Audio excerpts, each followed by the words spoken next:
en la noche más larga del año, la del solsticio de invierno, el 21 de junio de 1588, la ciudad imperial del Cusco, joya fracturada del virreinato del Perú, se sumía en un silencio gélido.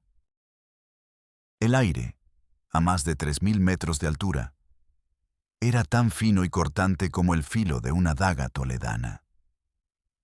Y las sombras que proyectaban las casonas de los conquistadores se alargaban como los dedos espectrales de un dios muerto sobre los cimientos ciclópeos de los palacios incas.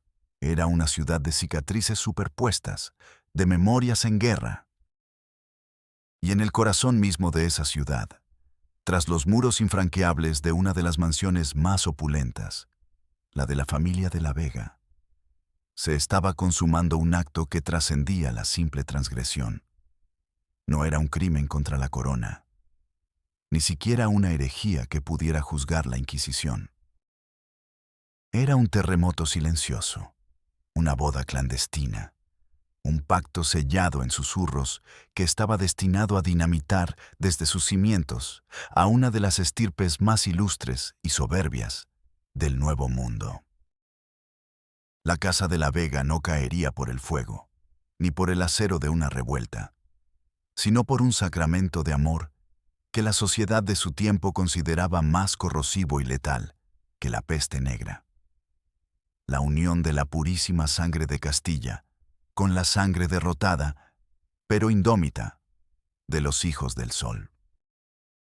Esta no es la crónica de una batalla campal, sino la de una guerra librada en los corredores silenciosos de una casa, en las miradas furtivas de un patio y en el latido irrefrenable de dos corazones que se atrevieron a soñar en un mundo que solo permitía pesadillas. Si quieres conocer la historia real y completa de la tragedia que convirtió un linaje de orgullo en un eco de vergüenza, el escándalo que se intentó borrar de cada archivo y que hoy regresa de las sombras para reclamar su verdad, suscríbete ahora y activa la campanita, porque lo que estás a punto de escuchar te va a impactar desde el primer segundo. El Cusco de finales del siglo XVI era un teatro de contrastes violentos, un escenario donde la opulencia más desmedida florecía sobre la miseria más profunda. Sobre las cenizas aún tibias del Tahuantinsuyo se había erigido una sociedad obsesionada hasta la paranoia con la pureza de la sangre, el linaje y el poder. Y en el vértice de esa pirámide social, con una mano en el cielo y la otra en el oro de la tierra, se erguía la casa de los de la Vega. Su patriarca, don Gonzalo de la Vega, hermano de un célebre y ya fallecido conquistador, era un hombre esculpido en la roca de la ambición y el desprecio. Su fortuna, colosal y legendaria, no manaba de antiguos blasones en la lejana Extremadura, sino del torrente inagotable de sudor, sangre y lágrimas de miles de almas anónimas. Eran los indígenas que morían de agotamiento y enfermedad en sus vastas encomiendas, cultivando tierras que antes habían sido suyas, y los que tosían sus pulmones hasta la muerte en las oscuras y venenosas galerías de sus minas de plata, sacando el metal que adornaba sus iglesias y llenaba sus arcas. Don Gonzalo era la encarnación perfecta de la nueva aristocracia americana, implacable en los negocios, devotamente católico en la plaza pública y absolutamente despiadado en la intimidad de su dominio. Su obsesión, su evangelio personal, era la limpieza de sangre. Para él, cualquier mezcla, cualquier gota de sangre que no fuera castellana vieja, era una mancha, una corrupción del alma, una afrenta directa a la voluntad de Dios y al orden de la corona. Su mansión, erigida con una arrogancia calculada sobre los restos sagrados de la Tlahuasi, la antigua casa de las Vírgenes del Sol, era la metáfora perfecta de su ideología. Una fortaleza de piedra andesita y teja española aplastando la memoria sagrada de la tierra. Dentro, Los salones deslumbraban con terciopelos carmesí, muebles de ébano con incrustaciones de nácar traídos en galeones desde Filipinas, y una platería tan abundante que cegaba la vista.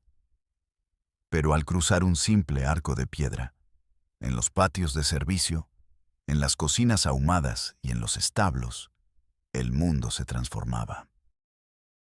Allí, los sirvientes de origen quechua se movían como fantasmas en su propia tierra, con la mirada clavada en el suelo y el espíritu encogido, soportando una existencia de servidumbre perpetua.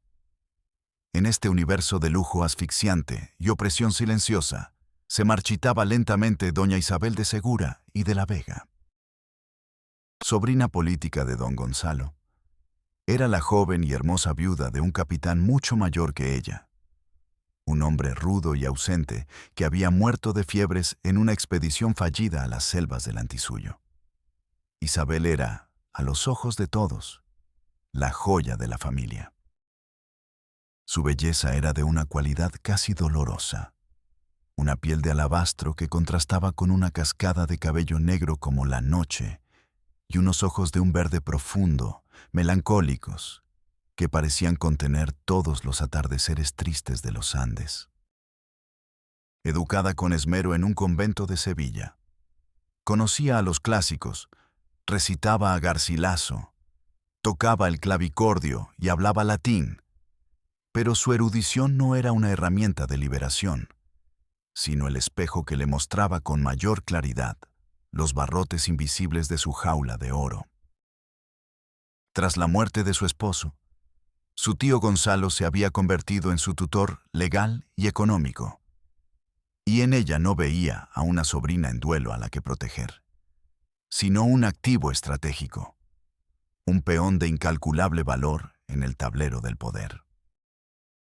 Su plan era casarla de nuevo, esta vez con un oidor de la Real Audiencia, o con el hijo de un acaudalado minero de Potosí, para forjar una alianza que consolidara aún más la hegemonía de los de la Vega. Isabel sentía el peso de este destino como una losa sobre su pecho, ahogándose lentamente en la hipocresía de los rezos y el vacío de las fiestas. Y en el extremo opuesto de este universo, habitando la misma casa pero en un plano existencial diferente, se encontraba Kalpa Yupanqui. Él no era un simple sirviente, un yanacona más. Era descendiente directo de una panaca real, un linaje de la más alta nobleza incaica, cuya familia había sido despojada de sus tierras, títulos y poder, pero no de su memoria ni de su dignidad. Kalpa poseía una inteligencia penetrante y un conocimiento ancestral que aterraban y fascinaban por igual a los pocos españoles que se dignaban a tratar con él. Era un quipucamayoc, un maestro en el arte de leer los quipus, ese complejo y sofisticado sistema de cuerdas anudadas con el que los incas registraban su historia, sus censos, sus genealogías y sus secretos más profundos. Irónicamente, don Gonzalo lo mantenía en su propia casa como una extraña herramienta. Lo utilizaba para descifrar antiguos registros de tierras contenidos en quipus incaicos, lo que le permitía legalizar sus usurpaciones y expandir sus dominios, usando el saber del vencido para enriquecerse aún más. Kalpa era un hombre de presencia imponente, alto y de piel cobriza, con una mirada serena y profunda que parecía haber contemplado la ascensión y caída de los imperios. Soportaba su humillación diaria con un estoicismo impenetrable, convirtiéndose en el guardián silencioso de una memoria que su amo se esforzaba por erradicar. Él era la raíz viva y profunda de la tierra que los de la Vega pisaban con sus botas de cuero español. Y el antagonista de esta historia no era solo el frío y calculador don Gonzalo. Era todo el sistema que él representaba. Un sistema encarnado en figuras como Hernando, el capataz de la hacienda. Hernando era un mestizo lleno de resentimiento. despreciado por los españoles por su sangre indígena y odiado por los indígenas por su lealtad al patrón. Su crueldad con los trabajadores era una forma desesperada de demostrar su pertenencia al mundo de los amos. Una lealtad nacida del odio a una mitad de sí mismo. El incidente que encendió la mecha de esta tragedia no fue un acto de violencia espectacular, sino un gesto de humanidad. Un puente tendido en un mundo diseñado para mantener abismos insalvables. Isabel, asfixiada por el luto perpetuo que se le imponía y por las vacías conversaciones de los salones, comenzó a buscar refugio en los rincones olvidados de la inmensa casona. Así fue como descubrió un patio interior, oculto y descuidado. Un pequeño jardín donde las plantas nativas como la cantuta y la ñuchú crecían salvajes, en un acto de silenciosa resistencia contra los rosales y geranios perfectamente podados de los jardines principales.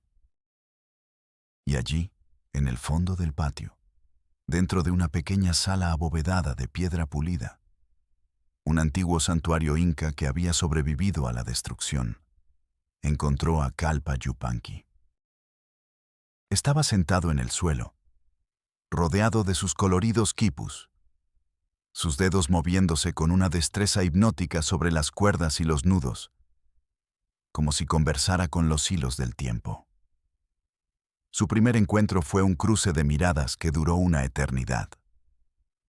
La de ella, llena de una curiosidad genuina, no por lo exótico, sino por lo profundo.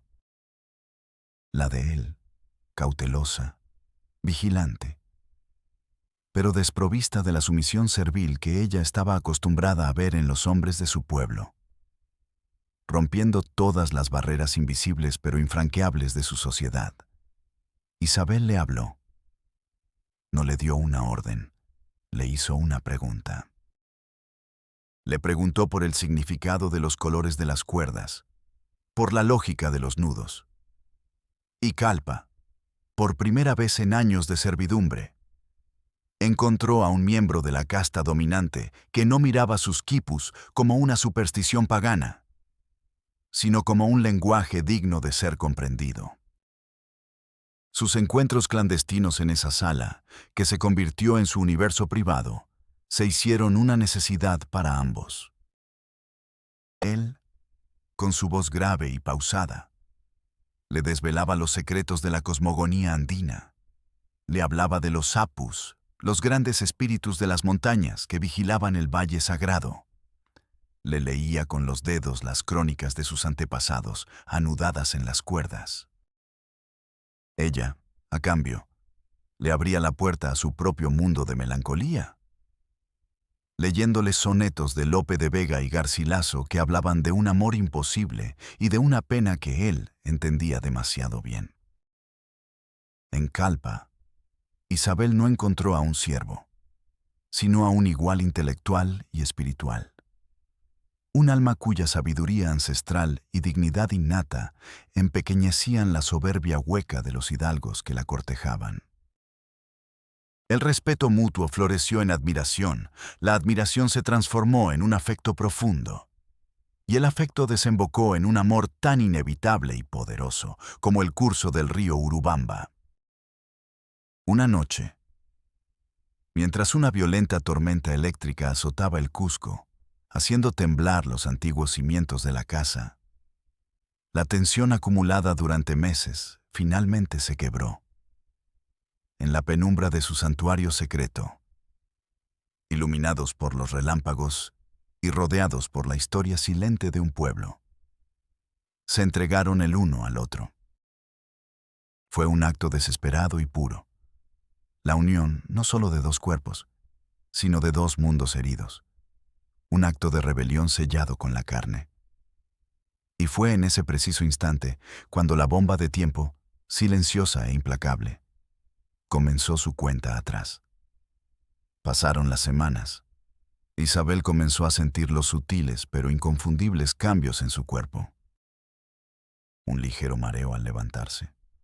Un cansancio abrumador que ninguna siesta podía aliviar. una extraña aversión a ciertos olores. Al principio, lo atribuyó al estrés, a la tensión constante de su doble vida. Pero cuando su ciclo mensual, siempre puntual como un reloj, no llegó, el terror, frío y paralizante, se apoderó de ella. La sospecha se convirtió en una certeza helada que le recorría las venas como un veneno. Estaba embarazada. Embarazada de Kalpa Yupanqui. En el Virreinato del Perú de 1588, para una mujer de su alcurnia, viuda de un capitán español y sobrina de don Gonzalo de la Vega, esto no era un simple escándalo. Era una sentencia de muerte. Muerte social, ostracismo, deshonra eterna para su linaje, y muy probablemente una muerte física, oculta y vergonzosa. Su hijo, el fruto del único amor verdadero que había conocido, sería considerado a los ojos de su mundo como una abominación, una mancha de sangre impura, un bastardo monstruoso. El terror se convirtió en su sombra, en el aire que respiraba. Cada mirada inquisitiva de su tío Gonzalo le parecía un interrogatorio. Cada pregunta casual sobre su salud, una acusación velada. La vida que crecía en su interior era a la vez su tesoro más preciado y la prueba irrefutable de su inminente perdición. El secreto se convirtió en una criatura viva que respiraba en la oscuridad de los pasillos, creciendo día a día en el vientre de Isabel, alimentándose de su miedo. La desesperación, sin embargo, no la paralizó. Por el contrario, agudizó su ingenio hasta límites insospechados. Su vida se transformó en una meticulosa obra de teatro. Comenzó a usar los vestidos más holgados de su extenso guardarropa de luto, citando una devoción cada vez más profunda por la memoria de su difunto esposo. Se excusaba de las cenas copiosas, alegando jaquecas y malestares estomacales, que atribuía a su delicada constitución y a su pena inextinguible. Pasaba más tiempo en sus aposentos, con las cortinas corridas, fingiendo una melancolía que, en realidad, era un pánico constante. Cada gesto, cada palabra, cada suspiro, estaba calculado para construir una fachada de piedad y fragilidad que desviara cualquier posible sospecha. Cuando Kalpa supo la noticia, en uno de sus breves y peligrosos encuentros, su rostro estoico reflejó una tormenta de emociones encontradas. Un júbilo profundo y ancestral por la continuidad de su linaje. La sangre de los incas reyes que volvería a florecer, mezclado con un pavor absoluto por el destino que les aguardaba. Él conocía la crueldad de su mundo con una claridad brutal. Para él, el castigo sería la tortura y una muerte ignominiosa. Para ella, y sobre todo para el niño, el destino podría ser aún peor. La única salida, la única rendija de luz en esa oscuridad, era la huida. Una fuga desesperada hacia lo desconocido. Kalpa le habló de Vilcabamba, el último reino de la resistencia inca. Un bastión mítico oculto en la ceja de selva.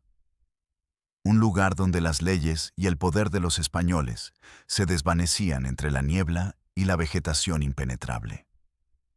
El plan era una locura, un sueño febril. Para llevarlo a cabo, necesitaban oro, provisiones, un guía de confianza que conociera los senderos secretos de los Andes y, sobre todo, una oportunidad, una fisura en la vigilancia constante de la casa. El secreto, sin embargo, era una carga demasiado pesada para dos almas solas. Y fue aquí donde una tercera persona se unió a su conspiración silenciosa. Ana Huarque, la doncella personal de Isabel, una mujer quechua, ya entrada en años, de rostro surcado por arrugas que parecían mapas de antiguas tristezas.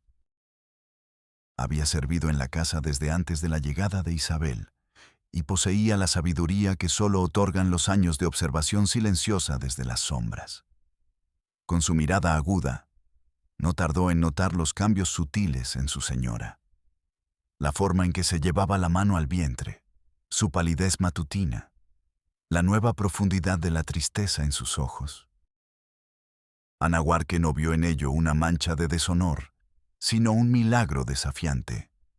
Vio en el vientre de Isabel la posibilidad de una unión que la historia y la conquista habían negado violentamente. Una tarde, mientras ayudaba a Isabel a desatarse el corsé, sus ojos se encontraron en el reflejo del espejo de plata. Sin necesidad de palabras, Anahuarque posó suavemente su mano callosa sobre el abdomen de su señora. En ese gesto no hubo juicio ni recriminación, solo una complicidad absoluta y una lealtad más fuerte que la muerte. Anahuarque se convirtió en su aliada, su estratega, su conexión con el mundo exterior. Juntas, las tres almas comenzaron a tejer la urdimbre de su plan de escape.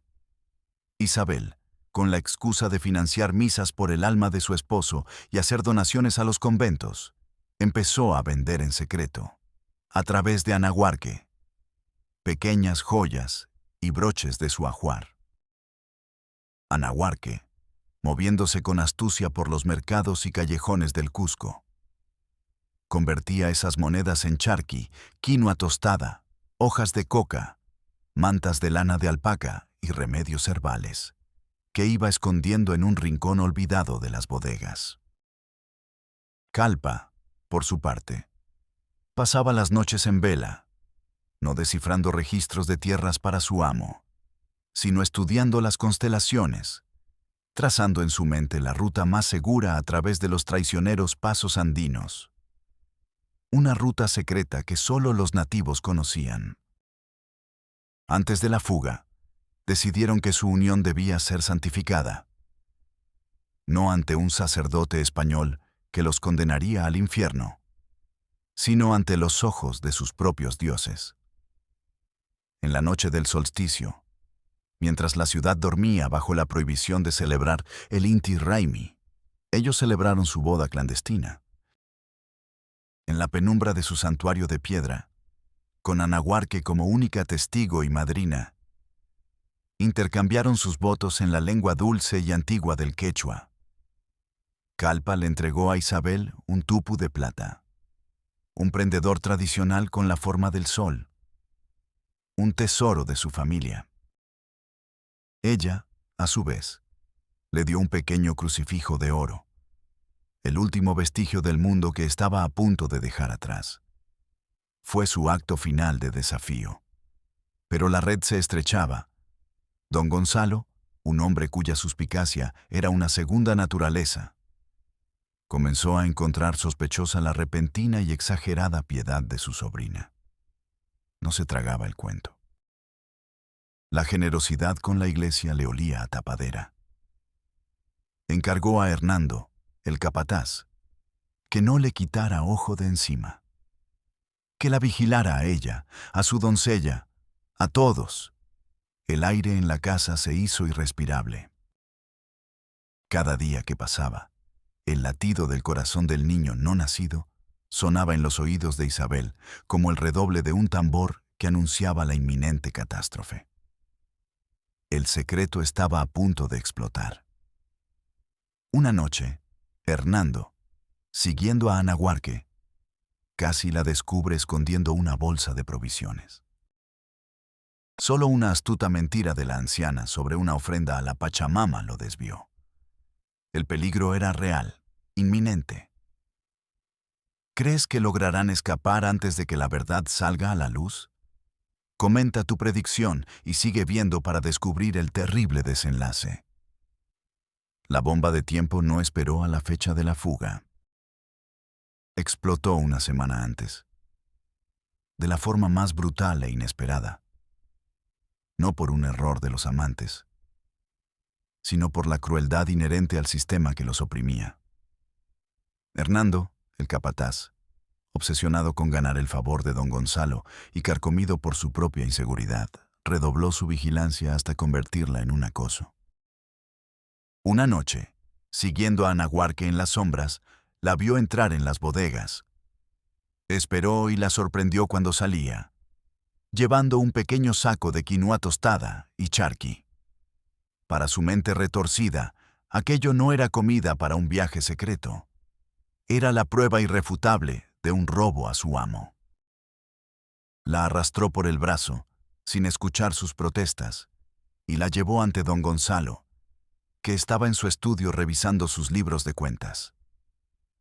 ¡Ladrona!, gritó Hernando, arrojando a la anciana al suelo. La he pillado robando comida de vuestra despensa, mi señor. Anahuarque negó la acusación con la dignidad silenciosa de su pueblo, afirmando que era para ella. Pero don Gonzalo, cuya mente era un laberinto de desconfianza, vio en sus ojos algo más que inocencia o culpabilidad. Vio un secreto. Vio una lealtad inquebrantable que no era hacia él. ¿Para quién es la comida?, preguntó con una voz peligrosamente suave. Ante el silencio de Anahuarque, su paciencia se agotó. Ordenó que la llevaran al patio de servicio y la azotaran hasta que confesara. Los gritos ahogados de la anciana resonaron por la casona dormida, ecos de un dolor antiguo que atravesaron los gruesos muros de piedra y llegaron hasta los aposentos de Isabel. Al escucharlos, Isabel sintió como si el látigo golpeara su propia espalda. Desesperada, sin pensar en las consecuencias, actuando por puro instinto protector, corrió descalza por los fríos pasillos hasta el patio. «¡Deténganse!», gritó, su voz rota por la angustia. «Deténganse, por el amor de Dios. Fui yo. Yo le pedí la comida. Es para una familia pobre del barrio de San Cristóbal». Su aparición, con el cabello suelto, el rostro desencajado por el pánico y vistiendo solo una camisa de dormir, fue la pieza final que encajó en el rompecabezas de las sospechas de don Gonzalo. Vio la devoción casi maternal en los ojos de Anahuarque hacia Isabel. Una devoción que trascendía la de una sierva a su ama. Comprendió en un instante de claridad helada que el crimen no era el robo de un poco de comida. El crimen era la huida, la fuga, el engaño. «Registrad sus aposentos», ordenó a sus hombres, su voz temblando de una furia contenida.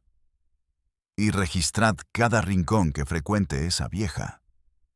La búsqueda fue breve y brutal. No tardaron en llegar a la sala de los quipus, el santuario olvidado. La puerta estaba cerrada por dentro. Don Gonzalo, con el rostro transfigurado por la rabia, ordenó que la derribaran a hachazos.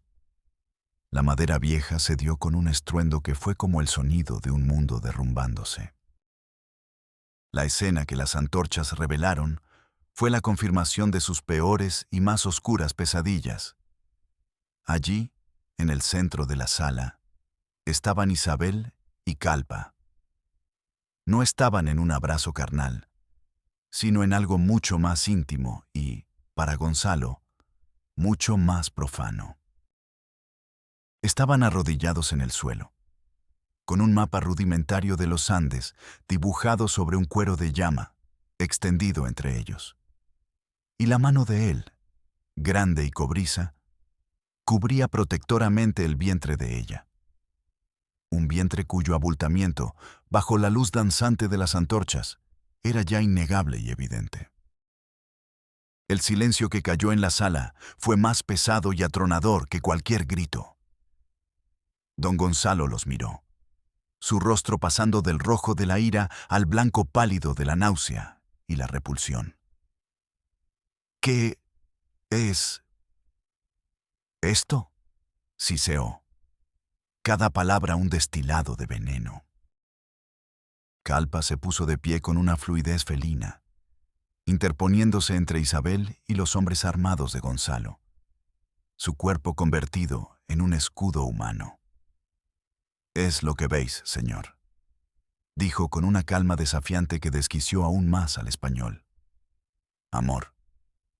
La palabra, pronunciada en el corazón de su imperio doméstico, fue como una bofetada, una herejía. Don Gonzalo avanzó como un autómata, ignorando a Calpa, y agarró a Isabel por el brazo con una fuerza que le hizo soltar un gemido. «¿Tú?», le espetó, su aliento fétido en su cara. «¿Tú? ¿Una de la Vega? ¿Una segura? Mancillando tu sangre, nuestro nombre sagrado, con este indio, este animal». Fue entonces cuando algo dentro de Isabel, algo que había estado encadenado durante toda su vida, se rompió y la liberó. Se zafó de su agarre con una fuerza inesperada y lo miró directamente a los ojos. El miedo había desaparecido, reemplazado por un fuego gélido y desafiante. «Este animal», dijo ella, su voz clara y firme, «tiene más nobleza en una uña que vos en todo vuestro cuerpo podrido de orgullo y avaricia. Lo amo, y llevo a su hijo en mi vientre. Mi hijo, nuestro hijo, el heredero de 2 sangres, no la víctima de una». La confesión, gritada con la fuerza de la desesperación y el orgullo recuperado, fue la sentencia final. La rabia de don Gonzalo implosionó, transformándose en una frialdad glacial y asesina. «Habéis firmado vuestra propia condena», dijo, su voz desprovista ya de toda emoción, «y la de vuestra bastarda y abominable descendencia». Se volvió hacia sus hombres, su rostro una máscara de piedra. «A él, a las mazmorras. Mañana, al alba, recibirá justicia. A ella, encerradla en sus aposentos, que no vea la luz del día.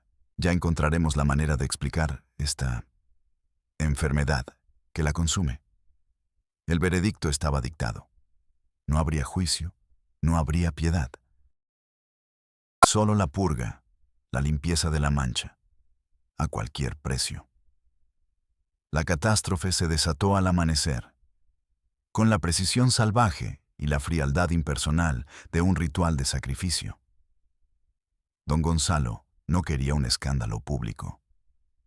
La deshonra de los de la Vega no podía ser pregonada en la plaza de armas para el regocijo de sus rivales.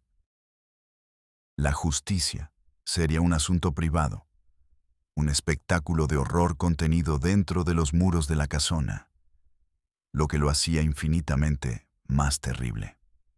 Con las primeras luces grises del alba filtrándose sobre las montañas, Calpa fue arrastrado desde la mazmorra húmeda y oscura hasta el patio central. Estaba encadenado de pies y manos, su cuerpo magullado por los golpes de la noche anterior. Pero su cabeza se mantenía erguida, su mirada desafiante fija en el balcón de los aposentos de Isabel. Sabía que ella estaría allí, observando. Don Gonzalo, en un acto de crueldad suprema, se había asegurado de ello. Ordenó que la sacaran de su habitación y la llevaran a la fuerza al balcón, sujetada por 2 guardias, para que fuera testigo ocular del precio de su amor, del castigo por su transgresión. Quería que viera, que escuchara, que sintiera cada golpe hasta que su espíritu se quebrara en 1000 pedazos. La escena era macabra. En el centro del patio empedrado, el capataz Hernando esperaba, haciendo restallar un látigo de cuero crudo en el aire. Una sonrisa sádica deformando su rostro. La tortura comenzó. El sonido del látigo, un chasquido seco y nauseabundo, hacía eco contra las paredes de piedra. Cada latigazo arrancaba un trozo de piel de la espalda de Calpa, dibujando surcos sangrientos que se entrecruzaban. Pero de los labios de Calpa no salió ni un solo gemido, ni una sola queja. Su silencio era su última arma, un acto de resistencia pasiva que enfurecía a sus verdugos más que cualquier grito. Sus ojos no se apartaban del balcón, no se apartaban de Isabel. En ellos, ella no leía dolor, sino un mensaje de amor eterno y despedida. Desde el balcón, Isabel sentía cada golpe como si fuera en su propia carne. Un grito mudo se ahogaba en su garganta, un veneno que la quemaba por dentro. Y entonces, en la cúspide del horror, mientras el látigo caía una y otra vez, sintió una punzada aguda y profunda en su vientre. Un dolor diferente, un espasmo violento que la dobló en dos. El trauma extremo, el terror absoluto, el sufrimiento insoportable de ver al hombre que amaba ser destruido metódicamente ante sus ojos, habían desatado el parto prematuro. Sus guardias, sorprendidos, intentaron sujetarla, pero ella se desplomó en el suelo de piedra del balcón, su cuerpo convulsionado por una contracción. Abajo, don Gonzalo, al ver que la tortura física no lograba quebrar el espíritu indomable de Calpa, perdió la paciencia y dio la orden final. «Acaba con él», dijo con voz hastiada. Hernando dejó caer el látigo y desenvainó su espada con un gesto teatral. Se acercó a Calpa, que lo miró fijamente. En un último acto de desafío, Calpa juntó la sangre y la saliva en su boca, escupió a los pies de su verdugo y gritó una sola palabra en quechua, una palabra que resonó en todo el patio, dirigida a Isabel, al cielo, a la historia. «Causai. Vida». La espada de Hernando descendió en un arco plateado y brutal. En ese preciso y terrible instante, desde el balcón, un grito desgarrador salió finalmente de la garganta de Isabel. Pero no era un grito de dolor por la muerte de su amado. Era el grito primigenio y animal de la vida que se abre paso. En medio de la sangre, el horror y la más profunda desesperación, su hijo había nacido. El llanto agudo, potente y furioso de un recién nacido, cortó el aire tenso del patio. Por un segundo, todos, incluso Hernando con la espada ensangrentada en la mano, quedaron paralizados. El llanto del bebé era la prueba irrefutable, viva y sonora, del pecado. Era la mancha hecha carne y voz. Don Gonzalo levantó la vista hacia el balcón, su rostro una máscara de espanto, asco y repulsión. Vio a Isabel, tendida en el suelo, cubierta de sangre y sudor, aferrando a un pequeño bulto que lloraba contra su pecho. La visión lo quebró. La abominación ya no era un secreto en su vientre, era una realidad tangible que profanaba su casa. «Sacad a esa criatura de mi vista», rugió, su voz temblando de una furia que rayaba en la locura. «Llevaos a ese engendro del demonio, ahora». Los guardias subieron corriendo, y sin ninguna delicadeza, arrancaron al niño de los brazos de una Isabel semi-inconsciente y febril. Se lo llevaron, dejando a la joven madre sola en un charco de sangre y lágrimas, con la imagen de la ejecución de su amor y el eco del llanto de su hijo perdido grabados a fuego y para siempre en su alma rota. Las consecuencias de aquella mañana de sangre y llanto fueron tan profundas y devastadoras como un terremoto silencioso. Una grieta que se abre bajo los cimientos de una catedral y la condena a una lenta e inevitable ruina. Hacia el exterior, de cara a la sociedad virreinal, don Gonzalo de la Vega actuó con la eficacia gélida de un cirujano. Días después, anunció con gran pesar la trágica y repentina muerte de su amada sobrina, doña Isabel de Segura, a causa de unas fiebres fulminantes que la habían consumido en cuestión de horas. Se celebraron misas solemnes en la Catedral del Cusco, donde toda la alta sociedad, vestida de luto riguroso, lloró hipócritamente la pérdida de tan bella, joven y piadosa dama. El cuerpo de Calpa Yupanqui simplemente desapareció, probablemente arrojado a una fosa común sin nombre ni cruz, borrado de la existencia. A todos los sirvientes de la casa, desde el cocinero hasta el último mozo de establo, se les prohibió, bajo amenaza de tortura y muerte, pronunciar jamás una palabra sobre lo ocurrido. La historia oficial fue sellada, archivada y enterrada bajo capas de mentiras piadosas. Pero la verdad, como el agua, siempre encuentra una forma de filtrarse a través de la piedra. Los susurros comenzaron en las cocinas, en quechua, lejos de los oídos del amo. Se deslizaron por los callejones oscuros del barrio de San Blas, contados por una sirvienta a su prima. Se extendieron por los puestos del mercado de San Pedro, narrados por un mozo a un comerciante.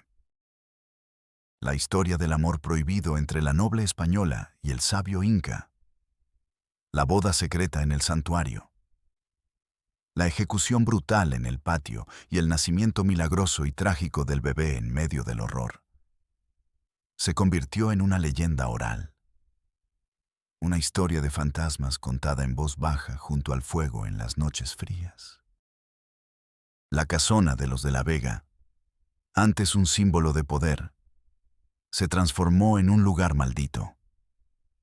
La gente se santiguaba al pasar frente a sus puertas. Se decía que en las noches de solsticio se podía escuchar el llanto desconsolado de un bebé y los lamentos de una mujer, el espíritu de Isabel, buscando eternamente a su hijo perdido. La familia, a pesar de su inmensa riqueza, comenzó a marchitarse desde dentro.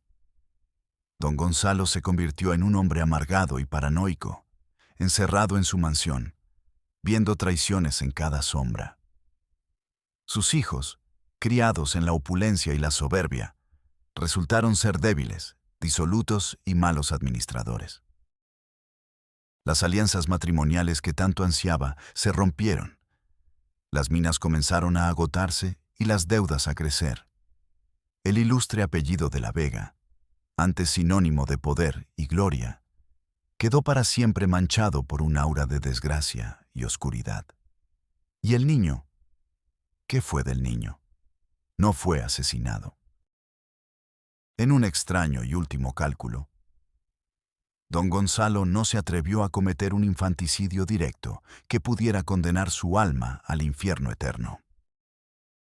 Se lo entregó, junto a una generosa bolsa de oro, a un monasterio franciscano en una región remota y aislada, con la orden estricta de que el niño fuera criado como un huérfano sin nombre, sin saber jamás su origen, destinado a una vida de servicio anónimo a Dios. Pero no contaban con Anahuarque. La leal doncella, malherida pero viva, logró escapar de la casa semanas después del terrible suceso. Con una determinación de acero forjada en el amor y la lealtad, dedicó el resto de su larga vida a un solo propósito: seguir la pista del niño perdido. Fue una búsqueda de años, una odisea silenciosa. Finalmente, convertida en una anciana encorvada por el tiempo, lo encontró. Era un joven novicio, de unos 20 años, fuerte, silencioso, con los ojos oscuros y profundos de su padre y una extraña melancolía en el gesto que recordaba a su madre. Anahuarque esperó el momento oportuno y le contó toda la verdad. Le habló de la valentía de su madre, Isabel de Segura, y de la sabiduría y el coraje de su padre, Calpa Yupanqui. Y como prueba irrefutable, le entregó el único objeto que había logrado salvar de aquella noche de terror: el pequeño crucifijo de oro que Isabel le había dado a Calpa en su boda secreta. El joven, cuyo nombre era ahora Fray Mateo, abandonó el monasterio, no para buscar una venganza sangrienta, sino para honrar la memoria de sus padres. Se adentró en las montañas, buscando a las comunidades que aún guardaban las viejas tradiciones, y se convirtió en algo nuevo, algo único, el portador de un legado, el puente viviente entre dos mundos, la sangre unida del conquistador y del inca. el símbolo de una historia que se negaba a morir. El tiempo, ese implacable destructor de imperios y memorias, cubrió la historia de los de la Vega con el polvo de los siglos. La casona, marcada por la tragedia, pasó de mano en mano, fue subdividida, alterada, sus muros testigos de incontables vidas, hasta convertirse, en el siglo XXI, en un hotel de lujo en el corazón turístico del Cusco moderno. La leyenda de la novia fantasma, o el llanto del balcón, se convirtió en una anécdota colorida para turistas. Un cuento de fantasmas más en una ciudad que rebosa de ellos, despojado de su terrible verdad histórica. Pero hace apenas una década, durante unas obras de remodelación para construir un nuevo y moderno spa en los sótanos del hotel, los obreros, al picar una pared que sonaba a hueco, derribaron un muro falso. Detrás, encontraron una pequeña sala abovedada, de perfecta cantería inca, que había permanecido oculta y sellada durante más de 400 años. No aparecía en ningún plano. Era el santuario secreto de Isabel y Calpa. Un equipo de arqueólogos de la universidad local fue llamado de inmediato. En el suelo polvoriento, bajo una losa suelta, encontraron un pequeño cofre de madera de chachacomo. Dentro no había oro ni joyas de gran valor monetario. Había algo mucho más valioso: un tupu de plata, un prendedor ennegrecido por el tiempo, con la inconfundible forma del sol incaico. Y junto a él, envuelto cuidadosamente en un fragmento de un quipu de lana de vicuña, un pequeño y delicado crucifijo de oro, el símbolo perfecto de su unión. La leyenda había dejado de ser un susurro en la noche. La ciencia acababa de encontrar su eco material, la prueba tangible y conmovedora de un amor que se atrevió a desafiar un mundo entero. La historia de Isabel y Calpa no es solo una tragedia romántica del pasado. Es un espejo que nos obliga a confrontar las preguntas eternas que aún nos persiguen. ¿Qué es la nobleza? ¿La que se hereda en la pureza de la sangre o la que se demuestra con la valentía de los actos? ¿Puede el poder aplastante de una estructura social opresiva extinguir la llama inextinguible de la dignidad humana? El sacrificio de Isabel y Calpa, visto desde la distancia, no destruyó un linaje, como temía ciegamente don Gonzalo. Lo transformó. Creó uno nuevo, uno mestizo, secreto, silencioso y resiliente, que sobrevivió en las sombras, llevando en su ADN la memoria de la rebelión y la fuerza invencible del amor. ¿Crees que el sacrificio de sus vidas valió la pena por el legado que crearon? Déjanos tu opinión en los comentarios y suscríbete para más historias que revelan las verdades ocultas y poderosas de nuestro pasado.